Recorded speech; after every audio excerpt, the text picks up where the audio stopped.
To be successful, whatever you do, you need to enjoy and like doing it. You need to have a motivation. BJJ was really kind of taking off back then. At that point, it was really on its upward trajectory, and it's just gone mad, hasn't it? Now all the seeds being planted everywhere here in the UK, in Europe, and in the world now. Actors like the Tom Hardy. My academy, the Gracie Barra Birmingham, was the first ever Brazilian Jiu Jitsu academy in the whole Europe. I think if you don't do it as well, it's quite easy to judge it and go, "Oh, it looks boring." When you train Jiu Jitsu, like you have to be present. You cannot think about your problems. I've always wanted to be an athlete. That was my dream. I wanted to go to the Olympics. That was my goal. On this episode of the Elite Podcast, I speak to Brazilian Jiu Jitsu legend Braulio Estima, multiple BJJ world champion and ADCC Hall of Famer.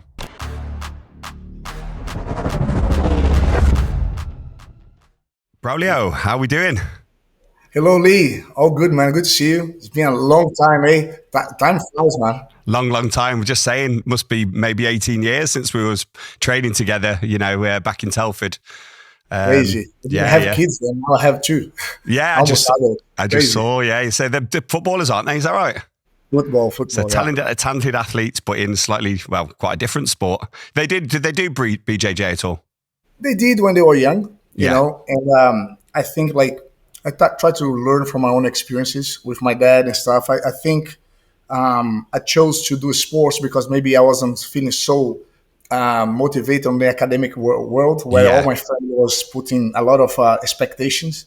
And then I decided to be an athlete. Maybe if my dad was a champion in my field, maybe I would feel a lot of pressure with my experience in the martial arts. So yeah, of course. If they like it, they would. But if they chose to do football, I wanted to be a footballer myself. And more money. But it didn't work out. It didn't work out. No. I used to go to your academy, I used to play football with the little... I never put pressure because for you to be successful, whatever you do, you need to enjoy and like doing it. You need to have a motivation.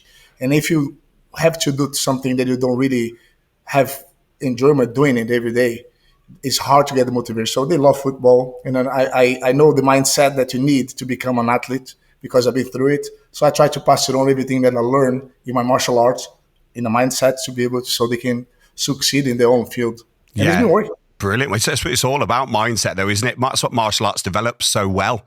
And obviously, although you haven't been passing on the BJJ to that level, you've passed on the mindset because they're both playing for like should you say it's Shrewsbury and Birmingham? Is that right? So like big level teams. Shrewsbury Town. It's hard for me for Brazilian. Shrewsbury Town and Birmingham City. Brilliant. Congratulations. Well done. Thanks. So, and you are a busy guy. So firstly, thank you very much for taking the time. I've been trying to track you down for months and weeks. And thank you so much. I really appreciate it. And how busy you are.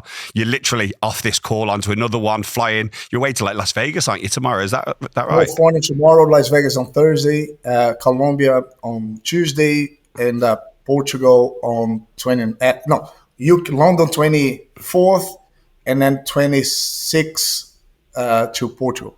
It's amazing. So you're in demand. I mean, when we first met, like you said, and was training BJJ with you back in early 2000s, at some stage, you were based in Birmingham. How long had you been over for? Just a couple of years, was it? You and your brother? I'm there since 2002. I'm here since 2002, and I think we started training a couple of years after that. Yeah, and I used to go to Telford. That's right. Every week, every Wednesday. That's it. And beat us up and throw us all over the place and make us feel terrible. But obviously, it's what learning's all about.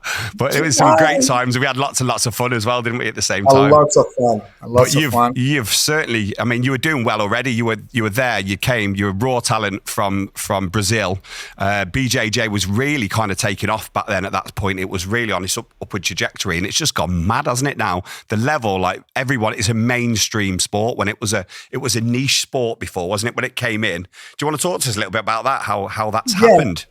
I mean, my academy, the Gracie Barra Birmingham, was the first ever Brazilian Jiu Jitsu academy in the whole Europe, right? Which was founded by Master Mauricio Gomes, who is the father of Roger Gracie, right? The one of the biggest legends of our sport that was formed here in UK. We both moved to the UK in 2002, December 2002, as a brown belt, and there was no jiu-jitsu. Basically, I went to London, and on that period, Roger and Mauricio was transiting from Birmingham to London. And then there was some missing a professor, a coach here in Birmingham. So Roger said, "Brother, let's go with me. I have a seminar there, and if you get the people like you, maybe you can take over, because here in London we already have people set." I said, "Man, I don't want to take space of no one. I want to come to add. So I'll go with you. Only happiness that I have that I'll be able to train with Roger Gracie often," which was a very big opportunity for me. And at the time, nobody knew what Brazilian Jiu Jitsu was. Like, it was very, very, very raw. Every time that I say that, "Oh, I do Brazilian Jiu Jitsu," someone comes, "Oh, my granddad was a black belt." I said, maybe it wasn't Brazilian Jiu Jitsu. Yeah. Maybe it was a traditional Jiu Jitsu. Became very famous here, right? So, yes, when I met you, you knew as well that I was all over the place, like going to Telford, going to Bradford, going to Leeds, going to Wales, like every week to expand the awareness of Brazilian Jiu-Jitsu. That was the main mission that I came here. And of course, on the process, training for competitions and stuff. And then I think I just got that wave that we held with everything. And then, we came with full blast. And now all the seeds being planted everywhere here in the UK, in Europe, and in the world now. Actors like the Tom Hardy is passionate about jiu-jitsu, and then it's just an amazing experience. When I look back and I look now, and I say, man, I'm just been living a dream for a long time.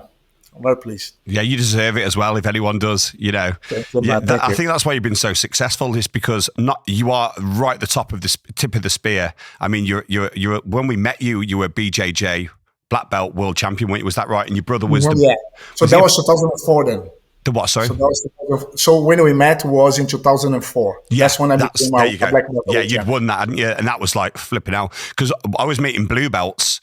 People don't realise I didn't do BJJ. Like, the first belt you get was blue, and they would beat a black belt in other styles quite easily, wouldn't they? Quite comfortably, because of the effectiveness of jiu-jitsu, of Brazilian jiu-jitsu, and because they'd cut away all of the non-needed stuff, which has been happening more and more now since MMA's come into fruition, which it really kind of did properly in the early 2000s and through to now. And martial arts has evolved a hell of a lot, and a big influence of that has been because of the effectiveness of Brazilian Jiu-Jitsu, isn't it?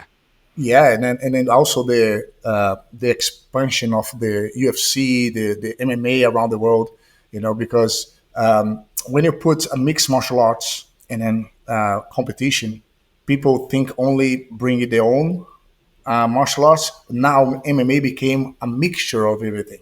Because if you just come with one art, if the person that is only do stand up, if they don't bring the person, keep the person stand up and knock them out, when it goes to the ground is a problem. Yeah. And vice versa. If you only do like wrestling or jiu-jitsu and don't have a good awareness on how to be standing, if you cannot put the guy down, that's a problem. So it's a clash of a lot of martial arts that combined created a whole new sport, which helped a lot the awareness of Brazilian Jiu-Jitsu, because everyone, when you watch the movies, and back in the day, we see the movies of Bruce Lee, movies of Jackie Chan, and we see people like bam, bam, bam, and then there's no groundwork. But today, actually, I was yesterday watching Deadpool 2 is fun, man. You gotta watch that. Deadpool and Wolverine. I've not watched the new one. My kids have, yeah.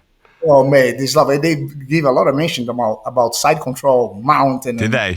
Yeah, like that's how much that is on awareness, and this makes me very proud, because had to have a start at some point to be able to have this awareness global, Yeah, absolutely. And it's exciting. It certainly is an exciting sport to do. And I think if you don't do it as well, it's quite easy to judge it and go, "Oh, it looks boring. I don't know what they're doing." Sometimes people can't tell who's winning, because he's winning, he's on top.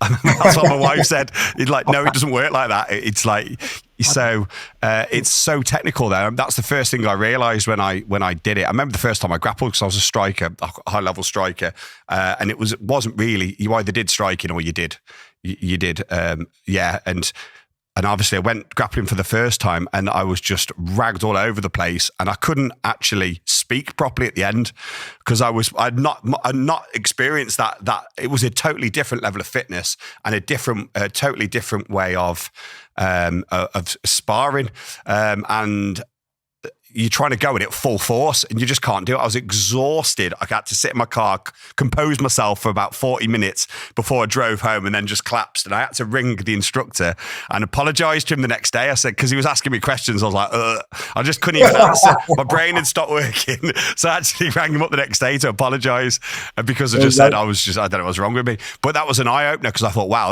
that is brilliant. You can get someone someone that's been doing it 6 months, but a few times a week at a good score, could just grab hold of someone who's a top level striker and they are then in their world. And so I thought, wow, that I am so vulnerable here. I'm not a top level grappler. I'm not even middle or a good amateur, but I am, because I've learned some, I'm a lot less vulnerable than I was before. Do you know what I mean? Because you just don't really know what to do. And you got off like brute strength, don't you? And that is the last thing that works, isn't it? Yeah, because the thing is, Oli, and this tells a lot about your personality and your humbleness, right? Because this happens very often. People come, like, people who does bodybuilder or people who is like a boxer or someone goes, let me try this. Let's try this grappling. Let's hug me. Come on, let's see if you can hug me. And then when they do, they have two options. Either they carry on with the ego and never come back because they don't want to be through that, which most people do. And a few people that are probably because you have from your martial arts as well, that humbleness, and I go, you know what, man, if that guy who trained 6 months can do so well against me, and I am so top level on my martial arts, man, I need to learn that. And this comes down to humbleness, and appreciation. And this is it shows why you are where you are and what you achieve. Well, thank you. Cheers. Well, I want to get back on it. I had to stop because I fought in a full contact event and I did my left shoulder and it just never got better. And you just can't. I couldn't grapple. I'd lost a load of size in my shoulder, and it was on and off. What are you talking about? Look the size of your biceps. I was going to commute, man. Your twice the size before. You want to see me before? So that was, and then I just lost momentum then, and I stopped fighting. So I got out of the habit. But I've had a hip operation. Remember, I told you. I think I was telling you just before I had it done because we spoke before. So I had my hip operation done about 7 months ago. How's it going? So the first time I punched a bag was today. So because I wanted to wait fully till it was healed because I did not want to dislocate a hip. That is not an experience I want to ever go through. So I made sure I left it and I've been strengthened. I've been building my strength back up first. Then I've dropped some body fat and then I built my fitness back up. So I'm running and now I was like, right, now I'm going to hit the bag, but very, very steady. I was not breaking any records. It didn't look particularly great by anyone's standards, but I got my legs up. I was kicking with a few basic kicks. So, and I was feeling a lot of cramp and just in the glutes because I've lost muscle and a lot of strength. So I need to build that back up. But I want to then as I'm older now, because I'm 47, I'll be 48 the end of this year. I want to get back into my BJJ because it's a great workout. It's very effective, and you don't want to keep getting punched non-stop in the head all the way through your life, do you? Let's be honest. And because jiu-jitsu is something you can really do and spar up until like a good age. I mean, what's the oldest BJJ kind of player that you know? What age? Well, jiu-jitsu, I mean, I started when 16, but you had no limits for you to train. Yeah, because like any age. Yeah. Any age. That's the beauty. Because. The objective of Brazilian Jiu Jitsu is control, self-defense, right? And be comfortable in an uncomfortable situation.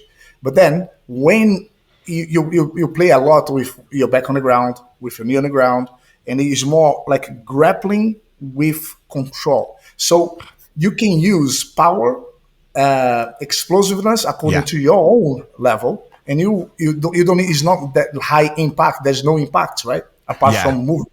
Of course. So it gives a lot of more longevity. For example, in our academies, we have people who start training when they were 6 years old and they enjoy it and they got like a brown belt at the moment. Wow. I have a priest that actually trained jiu-jitsu with me. He was the one that actually married me, me and my wife at the in April. So I try to keep everything close. So he's a brown belt and British champion weight in absolute, and he's a priest. You know Brilliant. what I That's mean? amazing. Yeah, that is good. So he's an assassin as well as a priest then? That's what he uses to. That's what he uses to go and distress himself. You know. Yeah, yeah. I think Joe Rogan what's he referred to them as, like assassin nerds or something, doesn't he? The BJJ guys. Some of Yeah, them, they're man. just like these little specky kids, but they're OCD and they're just banging out their BJJ every night for years, Yes, and they can just taking apart big blokes, you know. they can, man. They can do it, man.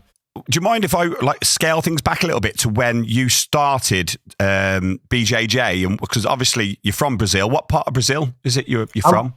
I'm from the northeast of Brazil, a state called Pernambuco. Yeah, The city is called Recife. I think it's the fourth biggest one in the whole Brazil. Brazil is a very big country, yeah. but it was very far away from any source of jiu-jitsu at the time, Okay. because the closest black belt when I started was 2.5 hours away by plane, which was in Rio de Bloody Janeiro. hell. Yeah, Yeah. it's like from here to Portugal. Yeah, That's the wow. distance.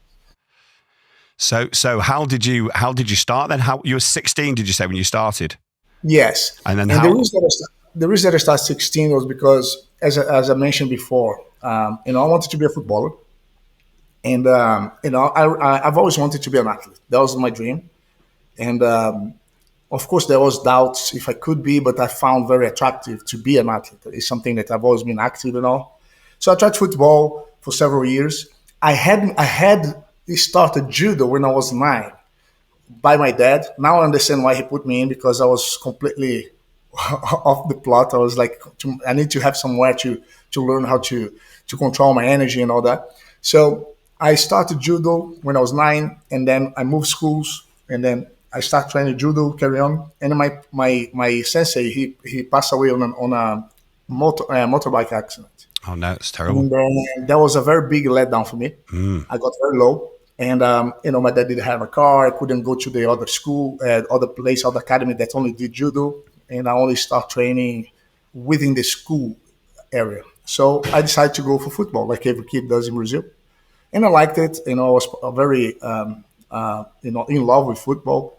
And I tried to take serious. I got to some leagues. I was going up. But then I got a little bit demotivated about the amount of clicking groups that in football that is. And also how much is the football is a team play a game, but it's in Brazil, at least with my experience, it's all about the individual, which was very different, Conflicting. Yeah, yeah. conflicted. Yeah. And then of course with my mindset at the time, I started blaming others for our team. No, oh, you don't pass the ball. I'm here. Why? Oh, you miss a goal. You should pass. You're not running as much as I'm doing. And then we growing up, and then I put in my head, look, if I'm not being pulled by academy when I'm 16, 17, actually it was 17. I put it my deadline. If by 17 years old I'm not going to be called by a scout, I'm going to have to do something different. Because I'll be late. And then on that process, I saw people that wasn't as good as I was doing football going through, because their parents had some clicks to the academies, Yeah. and the people that was clearly better than me wasn't going through the academy because they didn't have the click. My dad is a dentist. He has no click in sport whatsoever. And I go, mate, if that guy is clearly better than me, he's not being called for the academy, how the hell am I going to go? And I try some other areas, try to go do a test here, do a test there, passing some. And I said, you know what? I had an offer, and I watched the Olympic Games in '96. And then I got very motivated about judo again. And I said, you know what? I'm going to do an individual sport now, because if I win, it's because I put effort. If I lose, it's my fault. I'm not going to blame no one. I start learning about accountability. So then after that, I started training judo. And then my friend that used to be my best training partner in judo when I was 10 years old, and then we try football and all that. And then suddenly I said, bro, Fernando, let's start training judo again. I want to do it. And I was really serious about it. I was committed. I wanted to go to the Olympics. That was my goal, And then he goes, oh, brother, no judo, man. I'm doing jiu-jitsu. Come and train. I said, jiu-jitsu, man. I don't want to do like vale tudo, because that's what I thought it was. No, jiu-jitsu is just like judo, but on the ground. I said, maybe it's okay for me to go and experience that because it will just add to my judo. So I started really training jiu-jitsu to help my judo go. And then with the time was passing, after a year or so, I said, you know what? I really like this. I feel like I can be good in this thing better than in judo because also jiu-jitsu was new. So maybe I could be the part of that wave. And then I start training now jiu-jitsu as main and training judo to support my jiu-jitsu. And then here we are. Brilliant. I think a lot of people do that, don't they? They delve into jiu-jitsu to balance up their martial arts game and then fall in love with it and go, wow, there's so much to learn. It's so technical as well, isn't it? And there's so many variations. And, you know, like you say, for people that don't know what they're doing, or you don't know what you don't know, do you? Until you start something, and then you're unconsciously incompetent as well. So you don't even know you're not very good until you get in there and you go against someone half decent and they absolutely wipe the floor with you. And then you go, wow, so much to learn. So many lessons. Actually, I was last week, I was in Abu Dhabi. I was broadcasting the ADCC, which is the biggest show in jiu-jitsu worldwide now. And Uriah Faber was fighting against Bibiano Fernandes, which is the former ONE FC and UFC champion. They were fighting in the cage, only grappling, you know. And that was also what's his name? Like a Gracie member of the family also was fighting in that. And mate, his speech after, he goes, look, kids, adults, or any age, if you guys want to train in some martial arts and be with have fun and enjoy something that you can take for the outside of the mats, you need to practice jiu-jitsu. I found really interesting about that because he came from the wrestling background, he came from the MMA background, and he's there now fighting grappling, which he's a champion, and passing on the message about how important jiu-jitsu is. Even in how you call it, Dana White made a speech, you know, if you have a kid, you want to put in martial art, put them in Brazilian Jiu Jitsu. It's like, of course, everyone has different styles, but I'm very fortunate that people start liking it, what we do, because then we can be more proud to carry on doing what we're doing. Yeah, the only thing I would say about BJJ is that it's that effective, it can ruin the striking. From a spectator sport, I mean, I'm not joking, it really, like, because if, for example, you're doing MMA and you're a top level striker, like some of my associates are, and, you know, back in the day, I was half good at striking. You're very good. Yeah, You're really good. If you make a mistake, you make one mistake and try and do something that's a bit too flashy or extreme, then you lose the fight since they got hold of you. Do you know what I mean? That's the only thing I would say from a spectator side, isn't it? But then you see the fighting always evolving again, don't you? So there's counters to the takedowns. That's a whole art form for the strikers, isn't it? You know? Yeah. If you fear, you're late. Yeah. You cannot fear. You only fear the unknown. But when you understand what's coming and you compose yourself, there is always a way out. For anything, there is a way out if you've been through that many times and been in that situation. So in Jiu-Jitsu, we try to put ourselves in bad situations very often. And one of the biggest lessons we learn is to understand that there is always a way out if you calm down and you act like how you should. You know, if you panic, it's over. Good life lesson as well, this is. It's the same for anything, isn't it? For anything. It's to feel comfortable or uncomfortable situations. You know, for example, COVID comes, we go, oh my God, we're in trouble. Calm down, wait. What is in your control? Accept the situation instead of fighting for, imagine in Jiu-Jitsu, like, because it's like a chess with your body. So if someone gets to the side control of you and you are pinned on the bottom, it's not the end of the world. But if you fight 110%, to the person, don't get to your side when he's already crossed the red line. By the time that the guy ends up on your side control, you're tired. You have no energy to push away. And this is how you probably experience, because you try to resist everything that was there, because if you don't have the knowledge, you and I did that. Everyone goes through. Yeah, you beat yourself up. Exactly. It comes down to learn to accept being in a bad situation. Yeah. Because once you accept, this is also for life. You accept, you have a better chances to get out of it. Whereas if you start if you're giving up, there's no chance. If you start blaming others, you're putting yourself on a very self-sabotage, out-sabotage. But if you accept and try to do what is in your control to get out, or worst case scenario, don't let the person to progress, these also are lessons that you can apply in life. And because that is time, usually the time is like between 5 and 10 minutes according to your belt. When you train jiu-jitsu, like you go to you have to be present. You cannot think about your problems. You cannot think about your fight with your girlfriend, or if you are having a stress at home or at work. You cannot. You need to think about being present, forced present, because you have to be thinking about what's happening now. And it's a problem-solving game. All the time someone is trying to put you in a bad situation, and I am trying to protect myself from being in a bad situation, try to put the person in a bad situation. So it's kind of it's a problem-solving mindset that you create over and over and over again. So imagine if 26 years of jiu-jitsu that I do, every day I'm like, my mind is always focusing on problem solving, using my body. But the brain registers that problem solving, and it can apply in everything. This is one of the things that I like the most. That's brilliant. That's a great entrepreneurial mindset as well, that is, because that's exactly what it's like. Just trying to advance yourself forward in life. In any endeavor, you come up against problem after problem after problem, don't you? So this is part of the success journey, isn't it? It's just understanding that, overcoming it, and then dealing with the next one. Hopefully a bigger level problem. You never solve them all, do you? You can only solve what is on your. You can do the first steps. You cannot try to focus on another lesson in jiu-jitsu. You cannot be focused on the destination all the time. If you start in a fight and you focus on the submission, it's so far. That you cannot focus on that. If you shake hands, you want to submit the guy, you're not going to get it. Because any action that you do, the person is going to react against it. So if I go straight to the point, the guy said, no, I don't want to. Get my arm. No. But if you put the person in a situation that the arm will be in a consequence part of the journey, is that when we learn about in practice that it's not about the destination, it's about having control through the journey. And the destination becomes a consequence of it. Yeah. And this is also for business. Yeah, patience is most important thing. You got to be patient. But you can apply this in other martial arts too. It's just because in jiu-jitsu it has more time, because you cannot just close your eyes and get knocked out, right? Yeah. Like I was watching Poatan fighting the last fight.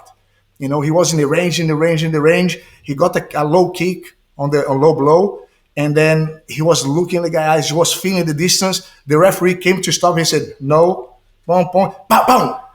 What that? Patience, control, self-control, and confidence, and belief. And this is also one of the things that took me a while to put in practice. I've always been very athletic. I always have determination. I was very commitment. That was in me. I always appreciate people around me. I always give back to people around me, and I have to learn a lot of patience. I'm not a patience person, but there are people who are. I have to recognize that, because I always wanted to, when I was very close to the submission, I wanted the end of the submission. Then I lose the submission. But if I keep the patience just to the right time, so I have to deal with that. And the second one, the most important of all, is the belief. Because if you learn something and if you don't apply, the result is the same if you don't, or the same person that doesn't have the knowledge of it. Do you understand what I'm saying? Like, if I learn something and I don't apply, the person who didn't learn will have the same result as you. But if you know something, if you learn something and then you apply, you're good. Now, when you apply with belief, and that's a new monster, and the belief, it took me time. It took me until just before I get my black belt, that to have the belief was when I went to compete my at the World Championships. And there was this very tough guy on my weight division. And I went to talk to my master. I said, Master Carlos, man, I'm worried about this fight because there's that fighter there. He goes, Braulio, who is going to beat you? Tell me, who gonna pass your guard? Who? And I go, oh, shit. He's telling me, he's believing in me more than I do. Yeah. How the hell am I going to have the results? So I go like, yeah, who? Nobody will. Guess what? that was the first, the proposal that, the propeller that built my confidence, Yeah, real belief. Because a lot of people say you have to believe, but that's all good and well, people saying that, isn't it? But living it and actually converting your mindset, because the mind's quite naturally negative, isn't it? It's a problem solver. It looks at what's wrong. It looks at what's the worst case scenario, and it's just shutting down that, isn't it? And just looking at looking at past history as well can predict the future. If you look at, you're being consistent, you're doing well, I'm highly likely to continue this trajectory with my mindset that I'm likely to win. And you start flipping that mindset and start believing in yourself a little bit, don't you? Yeah, that's what you said. Like, that's how we say also in life. We say actions talks more than words. Yeah. Right? And that's what it is. Because some people say, yes, I'm this, I'm that, but do you really believe? Are you just saying it, or you actually live in it?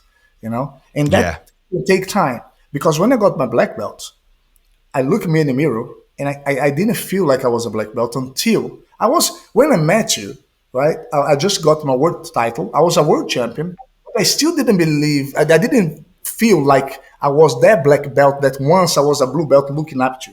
I wonder, am I a black belt that once I was a blue belt I was looking up to? Am I there yet? Because I feel so many gaps, I feel so lost sometimes in an area. But that's the beauty of jiu-jitsu. You never stop learning. No. You never stop. Because if you search, you find. If you stop searching, you're going to be very outdated. Yeah. Well, that's great that you said that. And even someone of your success level admitting after winning the BJJ World Championships at a black belt level, still having imposter syndrome and feeling a little bit like, am I there yet? Because it does take time for your self-image to flip, doesn't it? And actually start processing it and going, I am that person. Do you know what I mean? Yeah. And then when you believe and you act with the belief, then you go to you get a different wave. Yeah. You get the bigger wave of the set, you go, because then you're ready for it. Absolutely. So we're nearly out of time now, unfortunately, Braulio. It's flipping absolutely flown. But before we finish, just want to tell us what you're doing currently. Because I know you're working, it's probably good to mention that you're working with the charity Reorg, aren't you? Do you want to talk a little bit about that? Because I wanted to give that a little bit of attention and props because it's doing so many great things. Yeah, it's incredible. Actually, Reorg is a charity, official charity from the UK, and now just open up officially in the branch in America as well. And they use the jiu-jitsu to help people to become have a purpose in life. So for people with disabilities, people who has difficulties in life, people who has from the armed forces, from the Marines, from the Air Forces that been through so much in their lives that are used to with a program, they are used with a purpose, they are used to with a day-to-day basis. Suddenly they come back injured, or they come back for the forces, and then they find themselves lost because all their friends are no longer where they used to be anymore, and they are kind of without ground. So the idea of the Reorg is using jiu-jitsu to give them purpose, and to give them a family and a direction through jiu-jitsu to become a better version of themselves. That's brilliant. It's incredible. Actually, the Reorg Open London for the first time will be on the 24th August. It is when I'm going to come straight away from Colombia, straight to Reorg. It's going to be incredible. There's already 700 members registered, so it's going to be a very big competition. I'm doing all kind of things. I'm involved in everything that I can touch that helps people to become a better version of themselves. That's brilliant. Be part of something that's going to make a very good, positive impact in the world. I'm involved with my academies. I have an academy in Birmingham, Gracie Barra Birmingham. The other one's opening in September 9th in Sutter Coldfield. And I'm bringing all the community up. I am the head professor of the Gracie Barra Online Global with more than 1,024 schools. 1,024 schools, more than 1,000 worldwide. I work at the commentary on the biggest shows in the world. Just came from the ADCC. Now I'm going to the ADCC, which is our Olympics. So yes, I'm involved with everything, and then within that network, we meet people like-minded and just like propel to a different level. I'm a big believer that if everyone did jiu-jitsu and learned their mindset, they will become a better version. And if everyone in the world could do that, the world would be a much better place to live. Of course, we're never going to change the world fully because there's always the contrast of the bad and good. But I feel good in my purpose to add my position to help whoever can be good and understand that it's possible. Some people don't even start something. I'm not talking about jiu-jitsu martial arts. People have that mindset that, oh man, it's too difficult, it's so hard, I'm not good enough to do this, bro. If you do what it takes, all the principles that I know you wrote a nice book as well. I'm preparing Thank you. myself to write some motivational book about that. Everyone can reach their dreams if they put the principles into practice, applying and learn from it. And those principles will be part of the book, and because the chances of myself becoming a Hall of Fame in martial law in Brazilian Jiu Jitsu, coming from where I came, proportionally is the same of a homeless to become a multimillionaire. That's the difference. But how? Why? Why did I? I'm not superhuman. I have my flaws. I have my injuries. I have my limitations. But I had to go through it, and I'm lucky that I managed to, and I can connect the dots. What was the differential that allowed me to? I think the universe conspired towards it. But if you are entitled to do what you can, because in every moment you can do something right, something wrong, or do nothing about. In any moment, in anything, any second, something happened. You can do right, wrong, or do nothing about it. But what's your intentions? That are only things that you can control, and that's the only thing that you cannot control of anybody else. If you are true to it, and then you can achieve. That's brilliant. Well, great way to finish the podcast. Thank you very much, Braulio. I know you've got to get Nice off as well, but I really appreciate your time. Thank you very much. Congratulations on everything, Lee. Great to see you again. We need to see each other in life very soon. When I come back from those trips, I'm going to be here in September, most of the month. Let's catch up. Absolutely. Thank you, buddy. Thank you, Brian.